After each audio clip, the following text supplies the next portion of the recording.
committed a robbery, then killed the victim.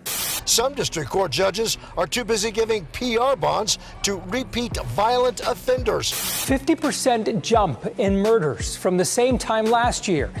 The headline should scare the hell out of us all. Houston's now on track for the bloodiest year in more than a decade.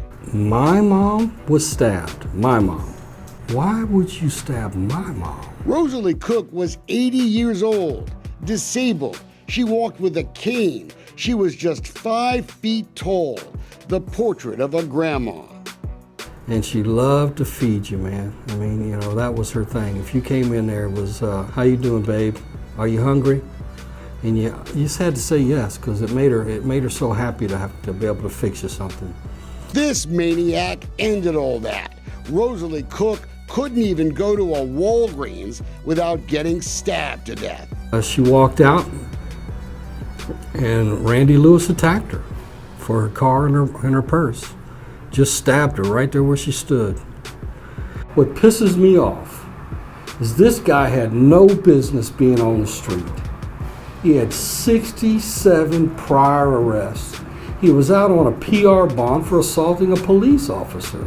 This, my friends, is what soft on crime looks like. Now I want you to look at all these mugshots. Look at them all. They're all folks accused of murdering someone this year, and nearly 24 of their victims would be alive today if these people had been locked up by Kim Ogg like she could have tried to. We investigated all 153 murders through June 17th of this year. 41 of the suspects, 41, had been in trouble since Kim Ogg became the district attorney. That's less than 4 years. It gets worse. 19 of those accused killers, they should have been in jail instead of out on the streets. If they had been, 21 people would still be alive today. 21 people. Those are not just numbers. And Kim Ogg could have prevented all of it if she was really tough on crime. Look, elections have consequences. We actually have judges now, because you elected them, that let out violent criminals, violent ones, out of jail for like $30. They give PR bonds like they're candy. That's not criminal justice reform, folks. That's accessory to murder. Jabril Pleasant had been arrested for robbery with bodily injury just last September. He was out on a PR bond when he was accused of murder. You can blame the judges for that. But Kim Ogg, she's got blood on her hands too. It flabbergasted me. Wayne, I don't have any clue what could be going on there at the DA's office. In the first year Kim Ogg was in office, career criminal Randy Lewis went on a crime spree. 4 of his criminal charges, count them 4, were violent crimes. One of the 3 assaults was aggravated assault on a public servant. Should have taken him off the streets for a very long time. Instead, Kim Ogg's office pled it down. So this career criminal with more than 60 arrests got a simple misdemeanor conviction. You can't blame the judges for that, Miss Ogg.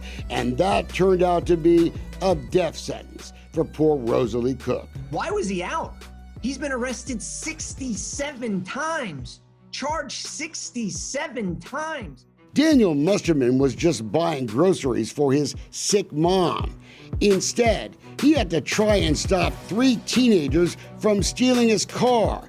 Now he's dead. Jihad Hill is one of the kids accused of murder. He had picked up 3 burglary charges and a theft charge. But Kim Ogg's office, they dismissed 3 of the 4 cases and agreed to defer. No jail for Mr. Hill. 6 months after his get-out-of-jail-free card, well, now he's accused of murder. He should have been in jail. Instead of just giving this criminal more and more opportunities to get out and do the same crime or more violent crime. Ebony's brother, Reginald Larry, was on the way to his mom's house when gunfire hit his car. He was shot in the head and died. The accused killer, Gerald Washington, he's now on the run. I pray that they get somebody in office that will actually do their job and to do it the right way to keep these criminals off the street. Kim Ogg would have kept Reginald alive to see his mom that night if she had simply locked up Washington back in 2018 like she could have. He already had a record and a violent past, and he was busted for 2 burglaries. No prison time, I'd get out of jail free card. She agreed, just don't do it again. By the way, Washington had been charged with murder and 2 counts of aggravated assault after that burglary deal. 3 women were shot. He was out on bond for that one. Soft on crime. Kim Ogg is now raising money for the fall campaign. Quoting, "I'm a DA you can count on," she says. "I have firmly held the line against victimization in our neighborhoods by going after violent offenders with guns." Really? How many more people are going to die before something changes? That's a good question from David Garcia. His brother is now dead. I hate feeling this way. You know, being all alone. A knock on the door, then gunshots. Patricia Pacheco's boyfriend is now dead. I used to see him in the morning, say good morning, get coffee. Every morning I had, it's so hard. The same guy is accused of both murders, and a third.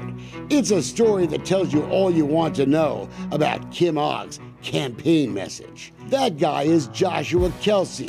He was already a felon when he was busted with a gun. Kim Ogg, she dismissed the charge in a plea deal. Kelsey did go to jail for theft, but then in May of 2019, busted with another gun. His second felon in possession in 3 years. What did Kim Ogg's office do? They pled it down to attempted possession of a weapon.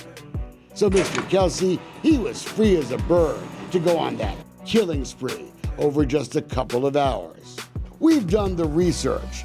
344 felons busted with guns have gotten second chances, promises to behave, while Kim Ogg was being so tough on violent criminals. It has to stop. And like I said, I'm angry, but I'm resolved to make a difference. Because Chuck Cook has seen what you haven't seen on the evening news.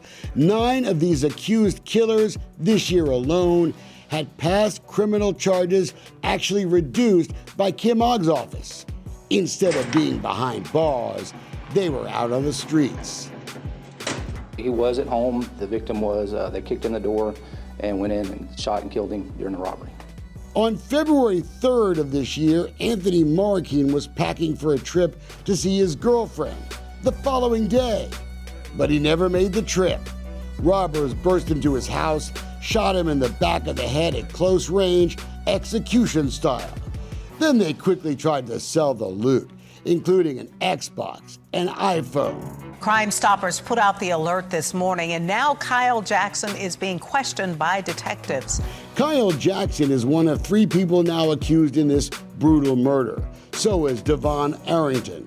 Both guys, they should have been in jail, not in Anthony's house that night.